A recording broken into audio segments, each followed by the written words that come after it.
বিসমিল্লাহির রহমানির রহিম। আশা করি মহান রব্বুল আলামিনের অশেষ রহমতে আপনারা প্রত্যেকেই ভালো আছেন। আমি সাক্ষ্য দিচ্ছি যে আল্লাহ ছাড়া কোনো মাবুদ নেই। হযরত মুহাম্মদ সাল্লাল্লাহু আলাইহি সাল্লাম আল্লাহর বান্দা ও তার রাসূল। আসসালামু আলাইকুম ওয়া রাহমাতুল্লাহি ওয়া বারাকাতুহু। সুপ্রিয় দর্শক শ্রোতা, আজকের ভিডিওটি প্রতিটি নারী পুরুষের জন্য অনেক অনেক গুরুত্বপূর্ণ। টানা এক সপ্তাহ প্রতিদিন যে নিয়মে খেজুর খেলে যে কোনো দুর্বল ব্যক্তি সহবাসে শক্তি অর্জন করতে পারবে ইনশাআল্লাহ। এবং যারা সহবাস ক্ষমতা বাড়াতে চান ও সহবাসের সময়ও বাড়াতে চান, অর্থাৎ সহবাস নিয়ে আপনার মনে যত ইচ্ছে আছে সব ইচ্ছেগুলো পূরণ করতে পারবেন ইনশাআল্লাহ। এবং এর সাথে আমরা আরও জানাবো টানা 7 দিন খেজুরের বিশেষ একটি আমলে যা আপনার দেহে এমন 10টি পরিবর্তন ঘটিয়ে থাকবে এবং সেগুলো আপনি এক সপ্তাহ পর নিজেই লক্ষ্য করতে পারবেন। আপনি নিজেই তার ফলাফল দেখতে পাবেন ইনশাআল্লাহ। আর আজকের রিপোর্টে আমরা এই নিয়ে কিছু কথা আপনাদের সাথে শেয়ার করতে চলেছি। আজকের এই ভিডিওটি থেকে প্রত্যেকেই উপকৃত হবেন, তবে বিশেষ করে সদ্য বিবাহিত যুবক যুবতী অথবা যারা সহবাস নিয়ে অযথা চিন্তা পেরেশানিতে আছেন তাদের জন্য বলবো, দয়া করে আজকের এই ভিডিওটি কোনোভাবেই মিস করবেন না। কারণ আজকের এই ভিডিওটি দেখার পর প্রায় সকলেরই এই আফসোস হবে, কেন নবীজি সাল্লাল্লাহু আলাইহি সাল্লামের এই নিয়মগুলো আগে জানতাম না। এবং আজকের এই আমলটি করার পর আপনি অবশ্যই আশ্চর্য হতে বাধ্য হবেন। এবং আমাদের আজকের এই ভিডিওটি দেখার পর খেজুরের মধ্যে যে এত গোপন রহস্য লুকিয়ে আছে সেটা জেনেও আপনি আশ্চর্য হবেন ইনশাআল্লাহ। তো প্রিয় দর্শক, আমরা মূল আলোচনায় যাবার পূর্বে আপনাদের প্রতি ছোট্ট একটা অনুরোধ থাকবে। যারা এই প্রথমবারের মতো আমাদের চ্যানেলে নতুন এসেছেন তারা অনুগ্রহ করে আমাদের চ্যানেলটি সাবস্ক্রাইব করে রাখবেন, যাতে এইরকম ভিডিও দেওয়ার সাথে সাথে আপনারা সবার আগে পেয়ে যান। এবং ভিডিওটি দেখার পর অবশ্যই কমেন্টে আমি লিখে জানাবেন অথবা আপনার মতামত জানাতে পারেন। আর ভিডিওটি দেখে শেষে অবশ্যই শেয়ার করে দিবেন, যাতে আপনার মাধ্যমে অন্যরাও উপকৃত হতে পারে। তো প্রিয় দর্শক, প্রথমেই আমাদের খেজুর সম্পর্কে কিছু বিষয় অবশ্যই জেনে নেওয়া প্রয়োজন।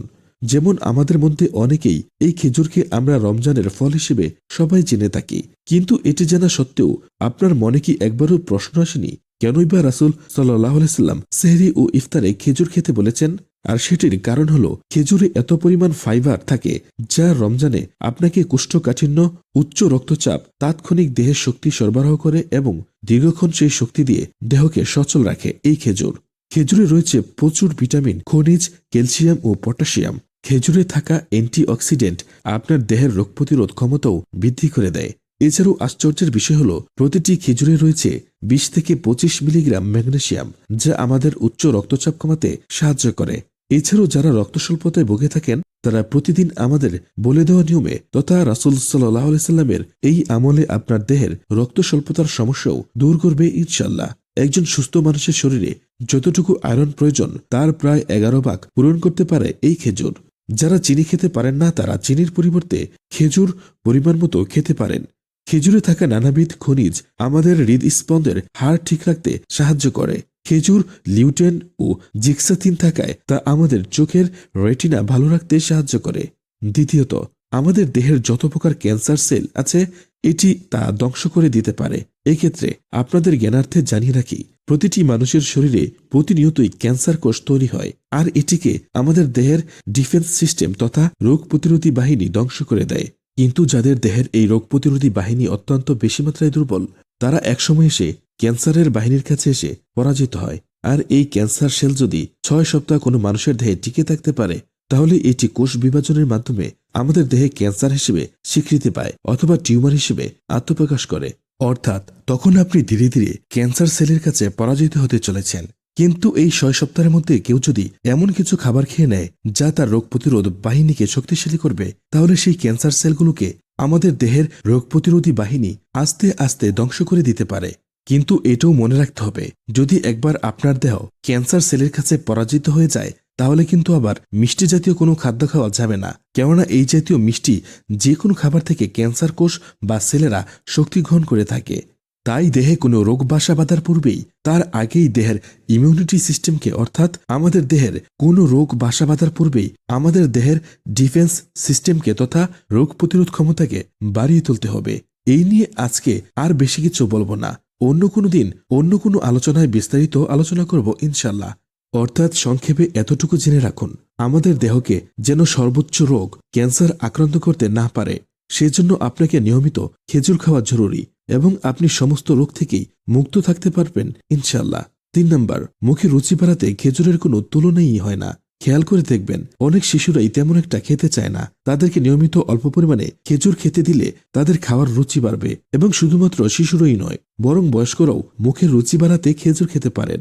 4 নম্বর, খেজুরে আছে ডায়েটরি ফাইবার, যা আমাদের কোলেস্টেরল থেকে মুক্তি দেয়, যার ফলে ওজন বেশি না বেড়ে সঠিক থাকে। আর ওজন সঠিক হলে তা দেহ ও মনকে সুস্থ রাখে। 5 নম্বর, মস্তিষ্ক বা ব্রেইনকে সচল রাখে। খেজুরের সবথেকে বড় গুণ হলো খেজুরের আমাদের মস্তিষ্ককে প্রাণবন্ত রাখে। যেমন আপনারা হয়তো অনেকেই জেনে থাকবেন, কম্পিউটার, মোবাইল সহ সকল ইলেকট্রনিক মেশিনে যেমন একটা সিপিইউ থাকে তথা সেন্ট্রাল প্রসেসিং ইউনিট থাকে, ঠিক তেমনি আমাদের সিপিইউ হচ্ছে আমাদের মস্তিষ্ক। এটিকে আপনি যত সুস্থ ও ঠান্ডা রাখতে পারবেন, আপনি জীবনে তত বেশি উন্নতি করতে পারবেন।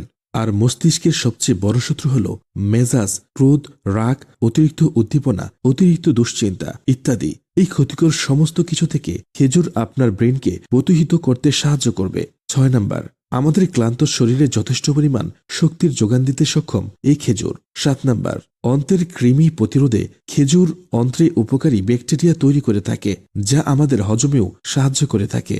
একটা জিনিস খেয়াল করবেন, আপনার পেট যতক্ষণ শান্তিতে থাকবে আপনি শান্তিতে থাকবেন। এমনকি আপনি সহবাস শান্তিতে উপভোগ করার জন্য আপনার পেট শান্তিতে থাকা অত্যন্ত গুরুত্বপূর্ণ। পেটের অশান্তি, ব্যথা, গণ্ডগোল নিয়ে কেউ কখনো সহবাস উপভোগ করতে পারবে না। তাই শান্তিতে সহবাস উপভোগ করতে হলে অবশ্যই পেটে শান্তি থাকাটা অবশ্যই জরুরি। আর পেটের শান্তি তখনই হবে যখন আপনার হজম শক্তি ভালো থাকবে, আর এই খেজুর আপনার হজম শক্তি বাড়িয়ে তুলবে। 8 নম্বর, দৃষ্টিশক্তি বাড়াতে খেজুর দৃষ্টিশক্তি বাড়ায়, তার সঙ্গে সঙ্গে রাতকানা রোগ প্রতিরোধ করতেও সাহায্য করে। 9 নম্বর, মাতৃ দুগ্ধ বৃদ্ধি করে। যেসব মায়েরা বাচ্চাদেরকে বুকের দুধ খাওয়াচ্ছেন, এমন মায়েদের জন্য খেজুর একটি সমৃদ্ধ খাবার। নিয়মিত এই খেজুর মায়ের দুধের পুষ্টিগুণ আরও বাড়িয়ে দেয় এবং শিশুর রোগ প্রতিরোধ ক্ষমতাও বাড়িয়ে থাকে। এবং 10 নম্বর, পুরুষের সহবাস শক্তি বৃদ্ধি এবং নারীদের সহবাসে আগ্রহী করে তুলতে এর বিকল্প নেই। প্রিয় দর্শক, এখন আমরা জানব কিভাবে খেজুর খেলে আপনি এই ফলাফলগুলো সর্বোচ্চ পেতে পারেন এবং রাসূল পাক সাল্লাল্লাহু আলাইহি সাল্লাম খেজুর সম্পর্কে আমাদের কি বলেছেন সে সম্পর্কে আরও জেনে নিব। সুপ্রিয় দর্শক, আজকে আপনাদেরকে আমরা 3টি পদ্ধতি বলে দিব। এই 3টি পদ্ধতির 3টি ভিন্ন কাজ রয়েছে, যেটি আমরা ভিডিওর শেষাংশে আপনাদের বলে দিব, এবং কোন ধরনের খেজুর খেতে হবে সেটিও আমরা ভিডিওর শেষাংশে আপনাদের বলে দিব। আর আপনারা যে কোনো খেজুরই খেতে পারেন, তবে খেয়াল রাখবেন তাতে যেন মেডিসিন তুলনামূলক কম দেওয়া থাকে। আর তাজা খেজুর বা সরাসরি বাগান থেকে সংগ্রহ করতে পারলে সবচেয়ে ভালো। আর আজকে আমরা যে 3টি পদ্ধতি আপনাদের বলে দিব, সেখান থেকে আপনাদের চাহিদা অনুযায়ী বা আপনাদের যার যেটা সুবিধা সেই আমলটি আপনারা করতে পারেন, তথা সেভাবেই আপনারা খেজুর খেতে পারেন। তো চলুন সেই 3টি পদ্ধতি জেনে নেওয়া যাক। 1 নম্বর পদ্ধতি হলো, রাতে ঘুমানোর 1 থেকে 2 ঘন্টা পূর্বে 1 গ্লাস গরম দুধ নেবেন এবং তাতে 3টি খেজুর পরিষ্কার পানি দিয়ে পরিষ্কার করে ভালোভাবে ধুয়ে নিতে হবে এবং সেই খেজুরের মধ্য থেকে বিচি ফেলে দিবেন। অতঃপর পেঁয়াজ কাটার মতো করে ছোট ছোট টুকরো করে সেই দুধের সাথে মিশাবেন। অতঃপর সেই খেজুরের কুচিগুলো গরম দুধের সাথে দিয়ে দিবেন এবং তারপর একটি চামচ দিয়ে ভালোভাবে নেড়ে নিবেন। তারপর দুধটি রেখে দিবেন। তারপর দুধটি যখন কুসুম গরম গরম থাকবে তখন 3 বার বিসমিল্লাহ শরীফ পড়ে তথা বিসমিল্লাহির রহমানির রহিম এটি পড়ে নেবেন। অতঃপর খেজুর সমেত সেই দুধের গ্লাসটি ফুঁক দিবেন এবং অতঃপর ধীরে ধীরে খেজুর সহ দুধটুকুন খেয়ে নিবেন। তবে আবারও বলে রাখি, একবারে খেয়ে নিবেন না, ধীরে ধীরে খেতে হবে এবং খেজুরের টুকরোগুলো যখন দাঁতের নিচে পড়বে তখনও সেগুলোকে ধীরে ধীরে চিবিয়ে খাবেন। 2 নম্বর পদ্ধতি, 5টি খেজুর এবং 7টি কিশমিশকে পরিষ্কার পানি দ্বারা ধৌত করে নেবেন এবং পানযোগ্য 1 গ্লাস পানিতে 6 থেকে 8 ঘন্টা ভিজিয়ে রেখে দিবেন। তারপর সকালে সেই ভেজা কিশমিশ ও খেজুর সমেত গ্লাসটিকে নিয়ে সেখানে বিসমিল্লাহ সহ সূরা ফাতিহা 3 বার, 5 বার বা 7 বার এটি পড়ে ফুঁক দিবেন। এর আগে পরে 3 বার দরুদ পড়ে নেবেন। অতঃপর সেই কিশমিশ ও খেজুর সহ গ্লাসটির পানি ন্যূনতম 3 ঢোকে খেয়ে নেবেন এবং সেই কিশমিশ ও খেজুরগুলো যখনই দাঁতের নিচে পড়বে তখনও সেগুলোকে ধীরে ধীরে চাবিয়ে খেয়ে নেবেন।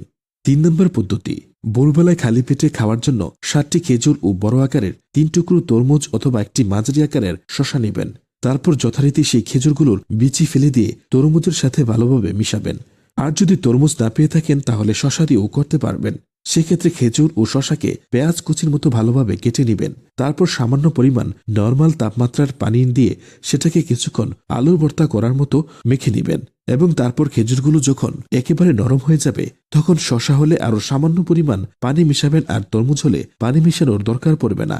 এবং এগুলো একটি পাত্রে নিয়ে নেবেন এবং তাতে বিসমিল্লাহ সহ 7 বার সূরা ফাতিহা পরে ফুঁক দিবেন এবং তার আগে পরে 3 বার দরুদ পড়ে নেবেন। তারপর সেগুলোতে 3 বার ফুঁক দিবেন এবং অতঃপর ধীরে ধীরে খেয়ে নেবেন। আর সম্ভব হলে তরমুজ, শশা ও খেজুর একসাথে খেতে পারেন। তো প্রিয় দর্শক, এখন জানাবো কোন পদ্ধতি কিসের জন্য করবেন বা কোন পদ্ধতির বিশেষত্ব কি। তো প্রথম পদ্ধতি হলো দাম্পত্য সহবাসে কার্যকরী ও শক্তিশালী হওয়ার জন্য। দ্বিতীয় পদ্ধতি পড়ালেখা মনে রাখার জন্য তথা স্মরণশক্তি বৃদ্ধি বা শারীরিক দুর্বলতা থেকে মুক্তি পাওয়ার জন্য। তৃতীয় পদ্ধতির বিশেষত্ব হল চেহারায় লাবণ্যতা ও বয়সের ছাপ দূর করার জন্য এবং শারীরিকভাবে শক্তির সাথে সবল থাকার জন্য। কিন্তু আপনারা এটিও মনে রাখবেন, সবগুলো পদ্ধতি আমাদের আজকের আলোচ্য 10টি বিষয়ের উপকার করবে ইনশাল্লাহ। তবে সবচেয়ে ভালো হয় কেউ যদি 3 সপ্তাহে 3টি পদ্ধতি অনুসরণ করেন। এইভাবে প্রতি মাসে প্রথম সপ্তাহে প্রথম পদ্ধতি, দ্বিতীয় সপ্তাহে দ্বিতীয় পদ্ধতি এবং তৃতীয় সপ্তাহে তৃতীয় পদ্ধতি, অথবা চতুর্থ সপ্তাহে বিরতি দিতে পারেন। এভাবে প্রত্যেক মাসে 3টি পদ্ধতি অনুসরণ করলে আপনারা সকল বিষয়ে সর্বোচ্চ ফলাফল লাভ করতে পারবেন ইনশাল্লাহ।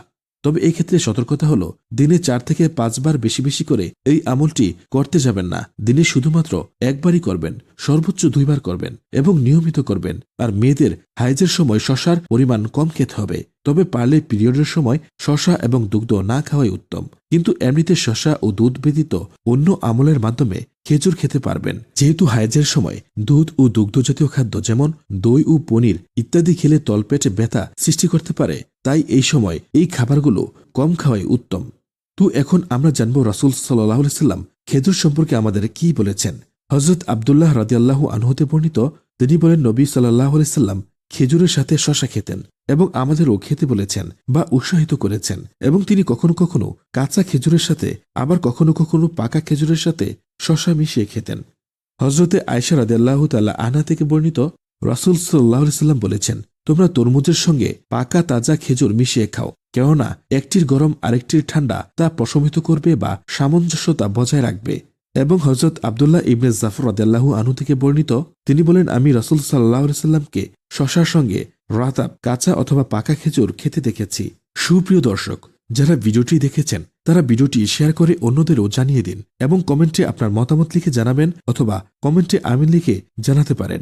আল্লাহ সুবহানাহু ওয়া তাআলা আমাদের সবাইকে যেন সুস্থ রাখেন, সুন্দর রাখেন, এই কামনায় আজকের ভিডিওটি এখানেই সমাপ্তি। আল্লাহ হাফেজ।